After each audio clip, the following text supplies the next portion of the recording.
ಇದೀಗ ಬರ್ತಾ ಇದೆ ಒಂದು ಬ್ರೇಕಿಂಗ್ ನ್ಯೂಸ್. ಅದು ಬೆಂಗಳೂರಿನ ಆನೇಕಲ್ಲಿಂದ ಬರ್ತಿರುವಂತಹ ಸುದ್ದಿ. ಇದು ಸಾಂಕ್ರಾಮಿಕ ರೋಗಗಳ ಭೀತಿಯನ್ನ ಎದುರಿಸ್ತಾ ಇದ್ದಾರೆ ಆ ಭಾಗದ ಜನ. ಯಾಕೆ ಏನು ಇದೀಗ ಬರ್ತಾ ಇದೆ ಬ್ರೇಕಿಂಗ್ ನ್ಯೂಸ್.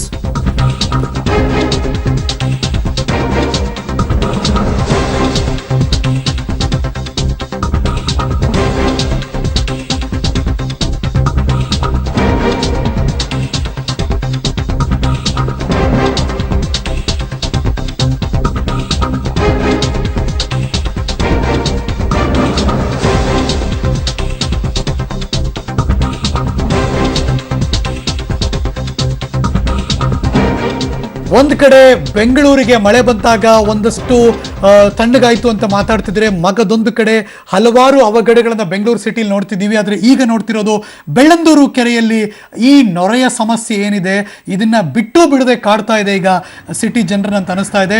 ಯಾಕೆಂದ್ರೆ ಮಳೆ ಏನೋ ಬಂತು ನಿಜ, ಆದ್ರೆ ಆ ಸುರಿದ ಭಾರಿ ಮಳೆಗೆ ಈ ನೊರೆ ಜಾಸ್ತಿ ಆಗ್ತಾ ಇದೆ. ಯು ಕ್ಯಾನ್ ಸಿ ಹೇಗೆ ಓಡಾಡ್ತಿದ್ದಾರೆ ಪಕ್ಕದಲ್ಲಿ ಜನಗಳು ಮತ್ತು ಅಲ್ಲಿ ತುಂಬಿರುವಂಥ ನೊರೆ. ಅಂದರೆ ಮಾಮೂಲಿ ಪ್ರಮಾಣಕ್ಕಿಂತ ಈಗ ನೊರೆಯ ಪ್ರಮಾಣ ಹೆಚ್ಚಾಗಿ ಬರ್ತಾ ಇದೆ. ಮಳೆಯಿಂದಾಗಿ ರಭಸವಾಗಿ ನೀರು ಹರಿತಾ ಇದೆ. ಮಳೆ ಬಂದರೆ ಸ್ಥಳೀಯರ ಜನರ ಪರದಾಟ. ಯಾಕೆಂದರೆ ಹಾಗೆ ಆ ನೊರೆ ತೂರು ಬಂದು ಅಲ್ಲಿ ಬೈಕಲ್ಲಿ ಓಡಾಡ್ತಿದ್ರೆ, ನಡ್ಕೊಂಡು ಓಡಾಡ್ತಿದ್ರೆ, ಯಾರ ಮೇಲೆ ಹೆಂಗೆ ಬೇಕಾದ್ರೂ ಬೀಳ್ತಿರುತ್ತೆ ಈ ಗಾಳಿಗೆ. ಪ್ಲಸ್ ಇದರಿಂದ ಸಾಂಕ್ರಾಮಿಕ ರೋಗಗಳ ಭೀತಿಯೂ ಕೂಡ ಈಗ ಕಾಡೋಕ್ಕೆ ಶುರುವಾಗುತ್ತೆ. I think this is going to be very serious.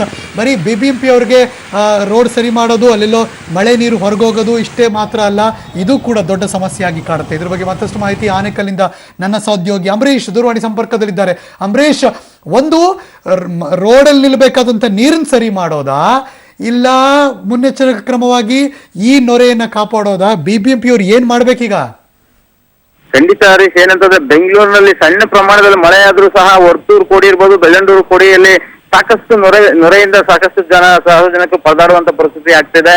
ಆದ್ರೆ ನಿನ್ನೆ ಸುರಿದಂತ ಭಾರಿ ಮಳೆಗೆ ವರ್ತೂರು ಕೋಡಿ ಇರ್ಬೋದು ಅಥವಾ ಬೆಳ್ಳಂಡೂರಲ್ಲಿ ಸಾಕಷ್ಟು ನೊರೆ ಎದ್ದಿದೆ ಮತ್ತು ಅಲ್ಲಿ ಹೆಚ್ಚು ಪ್ರಮಾಣದಲ್ಲಿ ನೀರು ಹರಿತಾ ಇರೋದ್ರಿಂದ ಆ ದುರ್ವಾಸನೆ ಬೇರೆ ಬೀರ್ತಾ ಇದೆ. ಹಾಗಾಗಿ ಅಲ್ಲಿನ ಸ್ಥಳೀಯ ನಿವಾಸಿಗಳು ಸಾಕಷ್ಟು ತೊಂದರೆ, ಆಕ್ರೋಶ ವ್ಯಕ್ತಪಡಿಸ್ತಿದ್ದಾರೆ. ಒಂದ್ ಕಡೆ ಸರ್ಕಾರ, BBMP ಅವರು ಮತ್ತು BDA ಅವರು ಸೇರಿ ಒಂದು ರಸ್ತೆ ಚಿಕ್ಕದಾಗಿತ್ತು ಬೆಳ್ಳಂಡೂರು ಕೋಡಿಯಲ್ಲಿ, ಆ ರಸ್ತೆಯನ್ನು ಅಗಲೀಕರಣ ಮಾಡುವಂತ ಕೆಲಸ ಆಯ್ತು.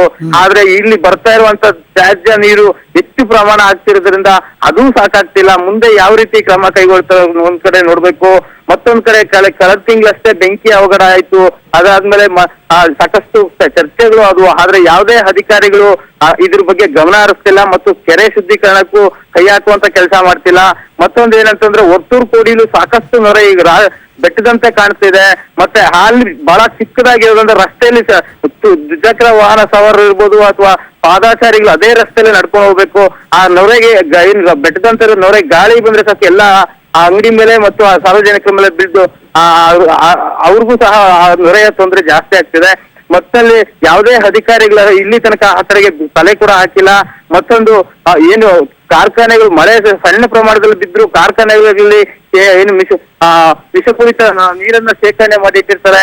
ಅವರು ಏಕಾಏಕಿ ಮಳೆ ಬಂದಾಗ ಈ ನೀರನ್ನು ಸಹ ಏನು ದಕ್ಷಿಣ ಪಿನಾಕಿ ನದಿ ನೀರು ಹರಿಯುತ್ತದೆ, ಆ ನದಿಗೆ ಬಿಡೋದ್ರಿಂದ ಈ ರೀತಿ ಸಮಸ್ಯೆ ಹೆಚ್ಚಾಗ್ತಿದೆ ಅಂತೇಳಿ ಸ್ಥಳೀಯರ ವಾದ. ಅದಕ್ಕೆ ಸಂಬಂಧಪಟ್ಟ ಅಧಿಕಾರಿಗಳು ಮುಂದಾದ್ರೂ ಕ್ರಮ ಕೈಗೊಳ್ತಾರ, ಕಾದ್ ನೋಡ್ಬೇಕು ಅವರಿ. ಬಟ್ ಈಗ ಅಲ್ಲಿ ತನಕ ಈಗ ಇಷ್ಟು ವರ್ಷ ಆಗದೆ ಇದ್ದು ಈಗ ಜಾಸ್ತಿ ಆಗೋಕೆ ಶುರುವಾಗಿದೆ. ನೀರಿನ ಫೋರ್ಸ್ ಅಂದ್ರೆ ರಭಸ ಜಾಸ್ತಿ ಆಗ್ತಿದೆ. ಈ ಕ್ಷಣಕ್ಕೆ ತಾತ್ಕಾಲಿಕವಾಗಿ ಅಲ್ಲೆಲ್ಲೋ ಯಾರಿಗೂ ತೊಂದರೆ ಆಗುತ್ತೆ ಅಂದರೆ ಆರೋಗ್ಯದಲ್ಲಿ ಸಾಂಕ್ರಾಮಿಕ ರೋಗ ಕಾಣಿಸ್ಕೊಳ್ಳುತ್ತೆ ಅಂತನೋ, ಆ ನೊರೆ ಎಲ್ಲ ಬಂದು ಈಗ ಅಲ್ಲಿ ರೋಡಲ್ಲಿ ಓಡಾಡ್ತಿರೋ ಮೇಲೆ ಬೀಳ್ತಿದೆ ಅಂತನೋ, ಇದನ್ನ ತಡೆಯೋಕೆ ಏನ್ ಮಾಡಬೇಕು ಅಂತ ಎನಿ ಸೊಲ್ಯೂಷನ್ ಅಂಬರೀಶ್? ಹರೀಶ್, ಏನಂತಂದ್ರೆ ಒಂದು ಕೆಮಿಕಲ್ ಅನ್ನ ಮಿಶ್ರಣ ದ್ರವದ ಇದ್ರಲ್ಲಿ ಶೇಖರಣೆ ಮಾಡಿ ಅದಕ್ಕೆ ಸಿಂಪಡಿಸ್ತಾರೆ. ಆ ನೊರೆಯನ್ನ ಕಡಿಮೆ ಮಾಡೋದಕ್ಕೆ ಅದರಿಂದ ಸಾಧ್ಯ ಆಗ್ತದೆ. ಆದ್ರೆ BBMP ಅವರು ಇಲ್ಲಿ ತನಕ ಯಾರು ಸಹ ಕೆಲಸವನ್ನ ಮಾಡಿಲ್ಲ. ಕಳೆದ ಬಾರಿಯೂ ಇದೇ ಸಮಸ್ಯೆ ಆದಾಗ ಆ ಕೆಮಿಕಲ್ ಅನ್ನ ಯೂಸ್ ಮಾಡುವಂತ ಕೆಲಸ ಮಾಡಿ ಆ ನೊರೆಯನ್ನ ಕಮ್ಮಿ ಮಾಡುವಂತ ಪ್ರಯತ್ನ ಆಗಿತ್ತು.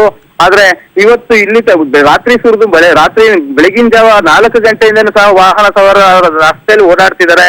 ಆದ್ರೆ ಅಧಿಕಾರಿಗಳು ಯಾರು ಆ ಕಡೆ ತಲೆ ಅಂತೂ ಹಾಕ್ತಾ ಇಲ್ಲ.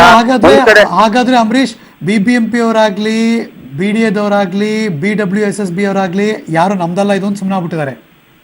ಖಂಡಿತ ಹರೀಶ್, ಯಾಕಂದ್ರೆ ಅಲ್ಲಿನ ಸ್ಥಳೀಯರನ್ನ ನಾವು ಮಾತಾಡ್ಸೋಕ್ ಪ್ರಯತ್ನ ಮಾಡಿದ್ರು ಅವ್ರಿಗೆ ಬೇಸರ ಆಗಿ ನಾವು ಎಷ್ಟು ಮಾತಾಡಿದ್ರು ನಾವು ಯಾವುದೇ ಪ್ರಯೋಜನ ಆಗಲ್ಲ ಅನ್ನೋ ರೀತಿಲಿ ಬೇಸರ ಕೂತಿದ್ದಾರೆ. ಯಾರು ಏನ್ ಬೇಕಾದ್ರೂ ಆಗ್ಲಿ, ನಮ್ಮ ಜೀವಗಳು ನಾವು ಉಳಿಸ್ಕೊಂಡ್ರೆ ಸಾಕಪ್ಪ ಅನ್ನೋ ಪರಿಸ್ಥಿತಿಗೆ ಅಲ್ಲಿನ ಸ್ಥಳೀಯರು ಬಂದಿರುವಂತದ್ದು.